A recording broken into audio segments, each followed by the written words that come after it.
আসসালামু আলাইকুম, সকলকে দৈনিক স্বাস্থ্যসেবা চ্যানেল থেকে স্বাগতম। আমি ফার্মাসিস্ট মাসুদ রানা বলছি। আশা করি আলহামদুলিল্লাহ সকলেই ভালো আছেন, সুস্থ আছেন। আমিও আলহামদুলিল্লাহ ভালো আছি। আমি আজকে আপনাদের মাঝে নিয়ে আসলাম খুবই উপকারী নতুন আরেকটি video. Tablet Vigorex 100 milligram. Tablet Vigorex 100 milligram এর জেনেরিক নেম হলো সিলডেনাফিল। ট্যাবলেট ভিগোরেক্স 100 মিলিগ্রাম এটা স্কোয়ার ফার্মাসিউটিক্যালস লিমিটেডের তৈরি। ট্যাবলেট ভিগোরেক্স 100 মিলিগ্রাম এর আরও অন্যান্য উপাদানও আছে, তবে আমি আজকে অন্যান্য উপাদান নিয়ে আলোচনা করব না। আমি আজকে আলোচনা করব ট্যাবলেট ভিগোরেক্স 100 মিলিগ্রাম কী কাজ করে, কেন খাওয়া হয়, দিনে কতবার খাবেন, এর পার্শ্ব প্রতিক্রিয়া কী হতে পারে। তবে আমার চ্যানেলে যদি আপনি নতুন হয়ে থাকেন অবশ্যই আমার চ্যানেলটাকে সাবস্ক্রাইব করে দিবেন, বেশি বেশি শেয়ার করে দিবেন, লাইক দিয়ে পুরো ভিডিওটা দেখবেন। যেহেতু এটা মেডিসিন স্কিপ করে দেখবেন না, তাহলে অনেক কিছুই মিস করবেন, তো বুঝতে পারবেন না। তো আমি আজকে আলোচনা করতেছি ট্যাবলেট ভিগোরেক্স 100 মিলিগ্রাম কী কাজ করে।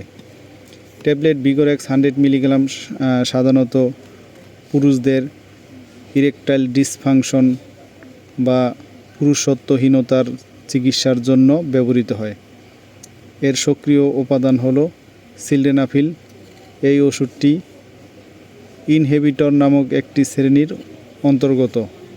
এটি যেভাবে কাজ করে, যেমন যৌন উদ্দীপনার সময় এটি পুরুষাঙ্গের রক্তনালীগুলিকে শিথিল করে এবং রক্ত প্রবাহ বৃদ্ধি করে।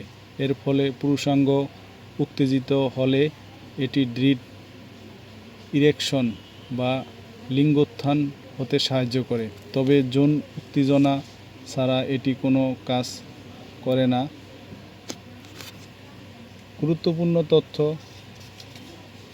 ডাক্তারের পরামর্শ ছাড়া এই মেডিসিনটি খাবেন না। সাধারণত যৌন মিলনের 30 মিনিট থেকে 4 ঘন্টা আগে এটি সেবন করতে হয়। দিনে একবারের বেশি এই ওষুধ সেবন করা উচিত নয়। ট্যাবলেট ভিগোরেক্স 100 মিলিগ্রাম এটা খুবই ভালো। এটা সহবাসের কমপক্ষে আধা ঘন্টা আগে খাবেন, অথবা কমের পক্ষে 4 ঘন্টা আগে সেবন করবেন, তাহলে খুব ভালো ফল পাবেন। আর সাথে ভিটামিন ই ক্যাপসুল খাবেন, হালকা কুসুম গরম 1 গ্লাস দুধ খাবেন, তাহলে খুব ভালো ফল পাবেন। ট্যাবলেট ভিগোরেক্স 100 এটা খুবই ভালো, তবে এর কিছু পার্শ্ব প্রতিক্রিয়া হতে পারে।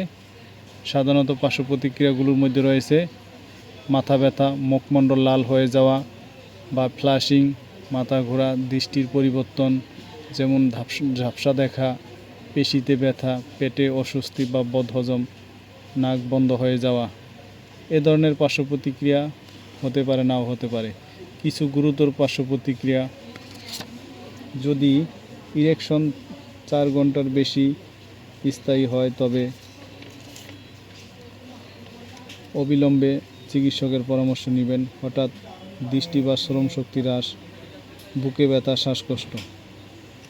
বিশেষ সতর্কতা: যাদের হৃদরোগ বা লিভারের সমস্যা আছে বা সম্প্রতি হার্ট অ্যাটাক বা স্ট্রোক হয়েছে, তাদের এই ওষুধ সেবন করা উচিত নয়।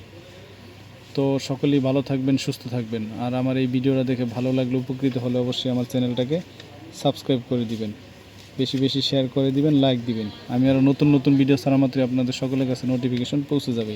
আর আপনাদের কোনো কিছু জানার থাকলে বা বোঝার থাকলে অবশ্যই আমাদেরকে কমেন্টসের মাধ্যমে জানাবেন। তো সামনে আরও নতুন ভিডিও পেতে সকলেই চ্যানেলটিকে সাবস্ক্রাইব করে রাখুন। সকলেই ভালো থাকেন। আসসালামু আলাইকুম।